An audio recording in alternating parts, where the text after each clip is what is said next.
Hello everyone, कैसे हैं आप सब। आई होप आप लोग बहुत अच्छे होंगे। और आज है छठ पूजा का पहला दिन। तो इस दिन जो है जितने भी व्रत रखने वाले लोग हैं वो गंगा में स्नान करते हैं। तो पहले के लोग जो होते थे वो गंगा में जाके स्नान करते थे, लेकिन अब जो है ये चीज़ें अवेलेबल नहीं हैं, तो घर में ही लोग गंगा जल डाल के स्नान कर लेते हैं। और उसके बाद सात्विक भोजन बनाते हैं जिसमें बिल्कुल भी लहसुन प्याज का यूज़ नहीं किया जाता है। और इसमें जो मेन सब्ज़ी बनाई जाती है वो है घिया की सब्ज़ी। तो दाल चावल और घिया की सब्ज़ी के साथ इस व्रत का शुरुआत किया जाता है। तो आज है नहाय खाए का दिन और ये छठ पर्व का पहला दिन है। और मैं यहाँ पे घिया की सब्ज़ी काट रही हूँ। घिया छील लेंगे फिर इसकी सब्ज़ी बनाएंगे। तो मैंने दाल चावल और घिया की सब्ज़ी बनाई है। और आज का जो खाना है वो सात्विक बनाया जाता है, बिल्कुल बिना लहसुन प्याज के, और देसी घी में बनता है ये। तेल का यूज़ बिल्कुल भी नहीं किया जाता है। तो मम्मी ने यहाँ पे नहा धो लिया है और अब प्रसाद निकाल रही हैं। हम लोग इसे प्रसादी बोलते हैं। तो यहाँ पे दाल चावल घिया की सब्ज़ी और चटनी, मैंने चटनी भी बिना लहसुन प्याज की ही बनाई है। तो इसे निकाल लेंगे और सबसे पहले छठी मैया के नाम से पूजा की जाएगी और खाना निकाला जाएगा उनके नाम से। और उसके बाद फिर मम्मी सबसे पहले ये खाएंगी और उसके बाद ये प्रसाद सब लोगों में बांटा जाएगा। तो आज के दिन बस इतना ही होता है कि जो भी लोग व्रत रखने वाले हैं, लेडीज़ जेंट्स, वो सभी लोग गंगा स्नान करके सूर्य को पहला अर्घ दे के और उसके बाद छठी मैया की पूजा करते हैं। और आज के दिन जो है लहसुन प्याज घर में बिल्कुल भी नहीं बनता है। बिना लहसुन प्याज का ही खाना पूरे दिन खाना होता है। तो बस इतना ही है। और फिर अगले दिन है खरना। नेक्स्ट डे जो सेकंड डे होता है वो खरना का होता है। और खरना के दिन जितने भी उपवास करने वाले लोग हैं उनका निर्जला उपवास होता है। और वो शाम के टाइम गुड़ वाली खीर और रोटी बना के वही एक टाइम ही खाना खाते हैं। उससे पहले ना वो पानी पिएंगे और ना ही कुछ खाएंगे। तो जो छठ का त्यौहार है वो काफ़ी कठिन त्यौहार है। 3 दिन का निर्जला उपवास रखना आसान बात नहीं है। The next day. आज है खरना का दिन, यानी कि छठ पूजा का दूसरा दिन। और मेरी तरफ से आप सभी को छठ पूजा की हार्दिक शुभकामनाएं। तो मम्मी नहा चुकी हैं और अब सूर्यदेव को जल दे रही हैं।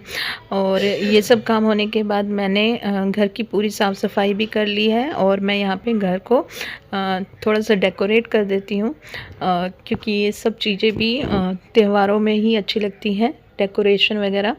तो मैं यहाँ पे डेकोरेट कर रही हूँ। और उसके बाद शाम के टाइम हम लोग खीर और रोटी बनाएंगे जो आज का महाप्रसाद होता है। और सबसे पहले मम्मी उसे भोग लगाएंगी छठी मैया को और उसके बाद वो खुद खाएंगी। तो आज के दिन जो है मम्मी का निर्जला उपवास है। तो आज मम्मी ने बिल्कुल भी पानी नहीं पिया है, ना ही कुछ खाया है। तो सुबह से वो ऐसे ही हैं। और अब हम लोग तैयारी कर लेंगे पूरी।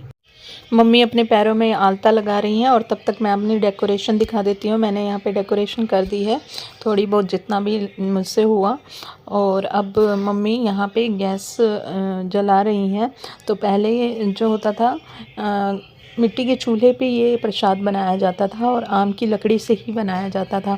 पर यहाँ पे पॉसिबल नहीं है ये सब चीज़ें। तो हम लोगों ने एक अलग से ही गैस चूल्हा ख़रीद लिया है। ये सिर्फ हम पूजा के लिए ही निकालते हैं। जो किचन में हमारा गैस यूज़ होता है ना, उससे हम प्रसाद वगैरह नहीं बनाते हैं। हमने पूजा के लिए अलग से गैस चूल्हा रखा हुआ है। हम हर पूजा में इसी गैस चूल्हे पर ही प्रसाद तैयार करते हैं, चाहे कोई भी त्यौहार हो। अब आम की लकड़ियाँ तो नहीं हैं यहाँ, मम्मी ने आम के पत्ते ही जला दिए हैं सबसे पहले। और अब खीर बनाने के लिए रखेंगी। तो यहाँ गुड़ वाली खीर बनेगी, रोटी बनेगी और कुछ फल फ्रूट होंगे जो चढ़ाया जाएगा। तो देखिए, हर चीज़ बताना या दिखाना पॉसिबल तो नहीं है क्योंकि छठ पूजा में बहुत सारा काम होता है। तो मैं जितना भी हो सकेगा कोशिश करूँगी कि आपको हर चीज़ दिखाऊं और आपको मेन चीज़ें मैं इन वीडियोस के ज़रिए दिखाऊंगी भी। आज के दिन गुड़ वाली खीर बनती है। तो मम्मी यहाँ पे गुड़ मिला रही हैं खीर में। और उसके बाद जब ये गुड़ पक जाएगा, चावल पक जाएंगे तो इसमें दूध मिलाया जाएगा। तो जब तक मम्मी खीर और रोटी वगैरह बना लेती हैं, जो भी प्रसाद है वो तैयार कर लेंगी, तब तक मैं बाहर के बाकी सारे काम कर लूँगी। और यहाँ पे देखिए मम्मी तैयार भी हो गई है और प्रसाद भी रेडी हो गया है। और अब छठी मैया को भोग लगाया जाएगा और उसके बाद मम्मी ये प्रसाद खाएंगी और उसके बाद सभी लोगों में ये प्रसाद बांटा जाएगा।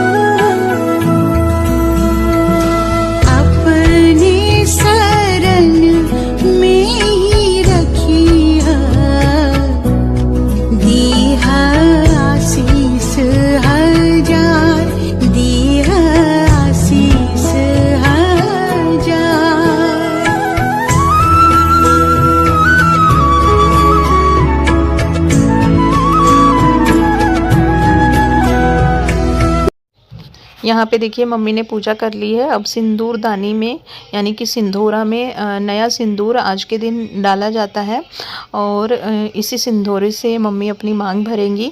और हमारे यहाँ जो मांग भरते हैं वो नाक पर से ही किया जाता है, ये हमारा रिचुअल है।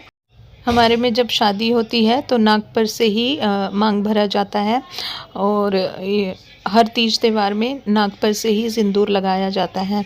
तो सबसे पहले सिंदूर लगा लिया जाएगा और उसके बाद खरना का प्रसाद जो है वो मम्मी ग्रहण करेंगी और उसके बाद ये प्रसाद सब लोगों में बांटा जाएगा।